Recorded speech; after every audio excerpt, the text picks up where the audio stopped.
is not dead. Michael Jackson doesn't look anything the way he did. The slim Michael Jackson, because they know that's what y'all like. The Michael Jackson that y'all saw dancing with James Brown, that was a clone. They had to keep fixing on it because the clone was breaking down. He wasn't going into surgeries. See, clones also can't gain weight. So basically what they did, they had to keep doctoring on the clone of Michael who was alive. The one that was dancing with Michael, the dance with James Brown. Okay, that Michael Jackson, that wasn't the real Michael. When they cloned it, Michael, that clones don't grow hair. So in other words, however they clone you, whatever you have, that's how you're going to come out. That's just how the clone produced. So in other words, if you're a person that have long hair, however they clone you, that's how the clone gonna look. When they cloned Michael Jackson, his hair was never attached, because the first Michael Jackson that was cloned, his head was in a third to fourth degree burn in Pepsi commercial. He lost half his head. I mean, it wasn't gone, but it was it was very badly burned. Michael Jackson looked like a monster. Okay, and he was still slim. So they cloned him while he was under the knife. And when they cloned him, they needed 2 years to remake him because he didn't look nothing like Michael Jackson. I don't know if y'all can peep game. So when they cloned him, they had to make him lighter and make up this skin disease because his skin didn't look the same. His body, they changed everything about him. In the end, when Michael was looking really, really bad, the clone body was breaking down because clones don't think like humans. Clone has to have people around them to tell them what they do because they get adolescence. They can't think properly. It's called handlers, right? So when Michael started to break down, his body was breaking down. His nose was artificial. I don't know if y'all noticed. Go back and Google Michael Jackson nose. It looks like a robot because it wasn't him. His whole head was a wig. It was a cap because when they first cloned Michael, he didn't have any hair. It all burnt off in the Pepsi commercial.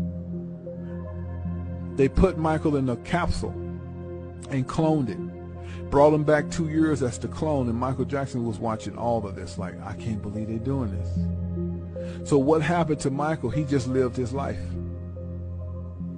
Michael Jackson is still alive. He's already appeared on TV, but y'all didn't even know who he was. Go back and watch the CNN of Larry King, the guy with the glasses with the real bad burnt victim that played like Michael Jackson Satan when he was a kid. That's Michael Jackson. It burned him so bad it disfigured him. It tore up his skin. It did everything to him. You understand what I'm telling you? And also, after Michael was cloned, the real Michael Jackson, they bleached his skin so he would look nothing like Michael. If you look at the dude who was on Larry King telling you about his childhood, how Michael Jackson helped him, he looks just like Michael. Just look at his eyes. That's Michael Jackson. He's disfigured. That's how he looked when he got done with the Pepsi commercial. Joining us now here in Los Angeles, Miko Brando, who was with us almost every night after this untimely passing, longtime Michael Jackson friend attending the funeral.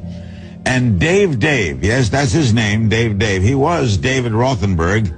He was set on fire in 1983, suffered, as you can see, terrible scars. Michael Jackson befriended him and paid for a lot of his surgeries. Dave is also attending the burial. Why Dave? Well, to liberate myself from the confines of my father's criminality. He caused the fire? Yeah. He is a criminal, and he caused all this. To free myself of his name and his legacy, I decided to become my own person through changing my name. How did he find out about you, Dave? He heard about me, and he had contacted me and wanted to meet me. How old were you at the time? I was about 7 years old at the time. And were you in the hospital? I was not in the hospital at the time. I was in interim back and forth from surgery. And what did he do for you? Well, basically, he befriended me. He took me into his life, which is very rare for Michael to do. But he opened up his arms to me and accepted me as a very good friend of his. And throughout the years, he never let me go. Were you surprised, Dave, to hear from him when you were 7? Oh, it's a very interesting story, Larry. It was kind of, the visit to his Encino house was very impromptu, and it was kept a secret by my mother. And I had always been kind of a admirer of his, not a fan per se, but I always loved his music. And my mother surprised me one day and brought me up to Neverland. And I entered an arcade, and there were all these Paul McCartney records all over this, The Girl Is Mine, and, you know, this and that. And I remember sitting down, and at the time, my favorite video games, my favorite video game was Pole Position. And I was playing Pole Position, and I felt a little tap on my shoulder, and I turned around, and there was Michael. And you know what, Larry? What? At that moment, we embraced, and that embrace never ended throughout our whole entire friendship. Dave, what don't we know about him we should know? Well, I believe what people fail to realize is that Michael was a human being. Throughout the years, I think he was kind of stigmatized by the media, and I believe that wasn't really helpful to him or to anybody around him. I believe that Michael was a great person. He has never hurt a soul, and I am happy to have been his friend for all these years and been a dedicated friend. One artist who got that opportunity was Akon. A couple of years ago, Michael invited him to his studio in hopes of writing new music. What resulted was one of the most memorable moments of Akon's life. Like, my favorite moments was the day we actually met, because I didn't expect him to be that cool. You know what I'm saying? I love movies. He was a moviegoer. He loves movies as well. And he was like, yo, man, I gotta take you to this theater. This new technology they got, it's like 4D. Like, it feels like, you know, the images are right in front of you, like you're actually in the mix of it. And I was like, nah, I know 3D. He's like, no, listen, you gotta check this out. I said, well, let's go. And he paused for a minute. He's like, okay, let's do it tomorrow. And I'm saying to myself, okay, I don't know how we expect to go to the movies, but you know what I'm saying? Like, this is Michael Jackson. Like, how the hell are we going to actually go to the movies? So the next day, you know, he calls my room. We was both staying at the Palm in Vegas. He's like, you ready? I'm ready. I was like, yeah, let me get dressed. But at the time, I thought he was just joking. I didn't think he was really. I thought he was going to probably just rent, you know, we go through the back late night or something. This is broad daylight. So he grabbed the kids. They looking normal. Mike comes out. He has his disguise on, you know. So I starts laughing because I didn't recognize him, you know. It wasn't like he had a fake mustache or he had a wig or nothing. He just had a simple hoodie on. So when you look at it, he could have easily passed to be a Saudi or somebody like that. You know what I'm saying? So, you know, we're going into the mall. We get on the elevator, go down. We're going through the hotel where they have the IMAX thing. And as soon as we walk in, all these kids start coming running towards us, you know? So I'm like, oh, damn, I think they know who he is. And all the kids just come running up to me, asking me for an autograph. So I'm like, okay, I should just go ahead and should I just toss him off before they recognize who he is or just play it cool? So he shakes his head and like as if, yeah, go ahead, do what you gotta do. So I I'm signing autographs, taking pictures, and I'm looking at these kids' faces and they not even knowing that Mike is standing right next to me. Like, if they only knew this guy was standing right next, you know how much havoc that would have caused up in that place? So we get into the theater and then the manager greets us up front. So he comes and hands us the tickets. We're all seated. So as we, you know, talking, sometimes I forget that he's supposed to be in his disguise, you know. And I keep calling him Mike. Right, and this little girl hears us. She's like, and she looks over, and I think she recognized him. Like, I really think she did. So then when I realized she was peeping, then I started calling him Dave. But she wasn't stupid. So she runs up, shoo, full speed, goes all the way to the top of the theater. And I see her whisper. And I look up, and the girl's just pointing. And I know she's not pointing at me. Like, I didn't know this. And I think he kind of felt it, too. So right before the movie was over, we just all got up and started walking out. But by the time we got to the car, everybody in that place knew that possibly that could have been him. It was just the funniest thing, man. The 3 bodyguards he trusted with his life speaking out for the first time. Ashley Banfield spent 3 days with the men who put their lives on the line for the king of pop. Now, no matter what you think about Jackson, what you hear from these men may change how you feel.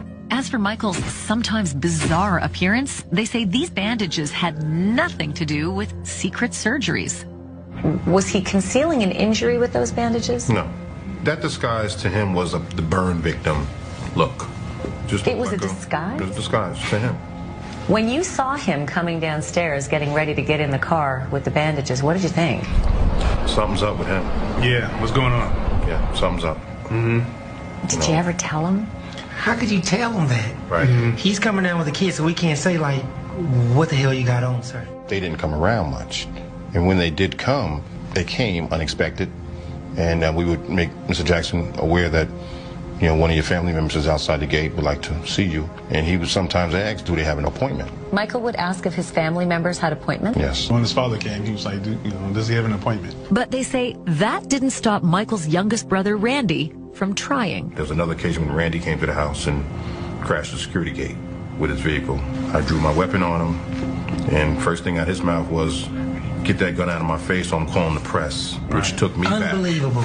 We made Mr. Jackson aware that your brother Randy is downstairs asking to see you very adamantly. And what did Michael say? He was not happy. Did he see him? No. No. Randy Jackson admits he was there that night, but denies he ever set foot on the property. And as for that much talked about family intervention for Michael's alleged drug abuse, they say they were there for that too. And he said, I'll only see my brothers. They never got into the house. No, he came outside. He came into the trailer. Security trailer, right. He met his brothers in the security trailer. Right. Absolutely. How was Michael afterwards? Fine. He didn't seem upset? No, he just left the trailer and went back in the house. Did he seem like he had a drug problem? A drug problem? No. Not a drug problem. Not a problem. Not a problem. Certainly there were times that he gave the appearance that he was probably high on something. He was intoxicated in some way, but not, I wouldn't say a problem, no. They say they weren't in L.A. when Jackson died, but were among thousands of people at the Staples Center for the memorial. I looked around. I looked at a lot of celebrities, a lot of stars. Where were they?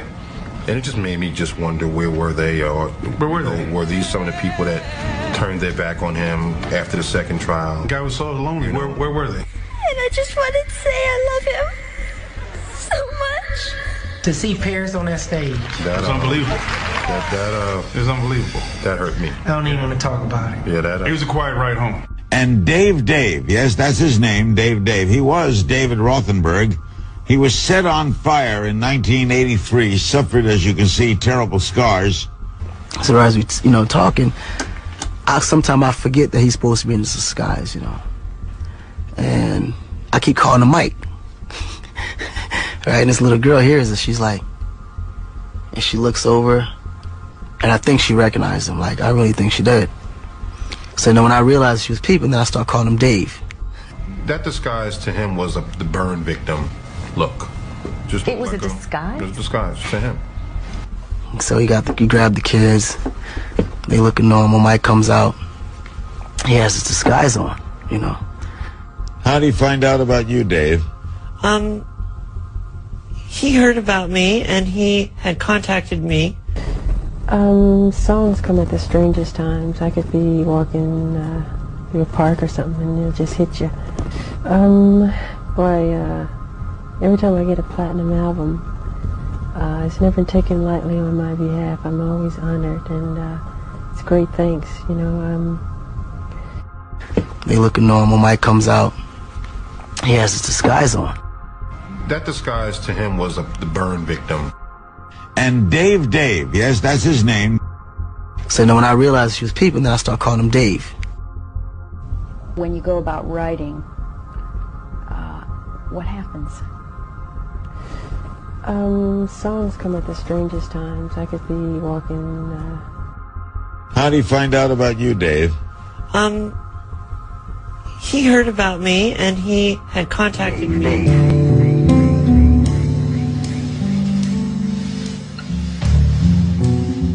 Hello all, this is Dave. How are you? Our world has come to an interesting point in an interesting time. This is a very interesting project we're working on. I want to thank each and every one of you for your overwhelming support. May God bless you. I love you. Good night.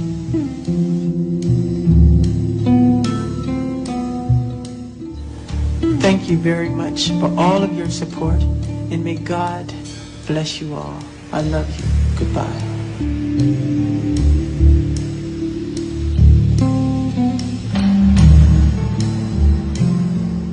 I believe that I lost a person in my life, but at the same time, I gained a lot of knowledge and a lot of experience.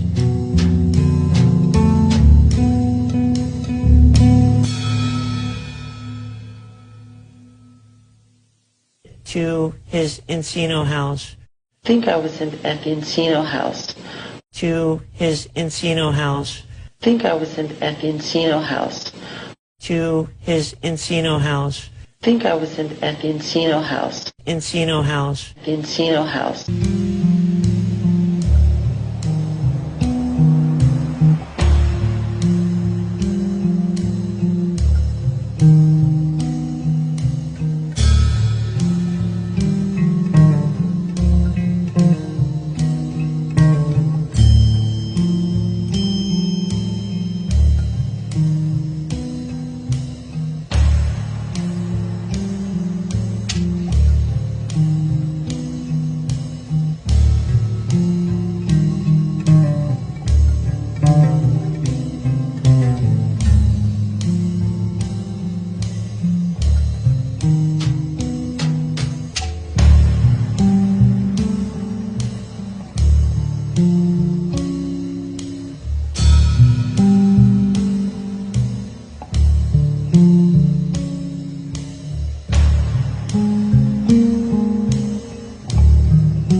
Michael Jackson is another person totally with the mask.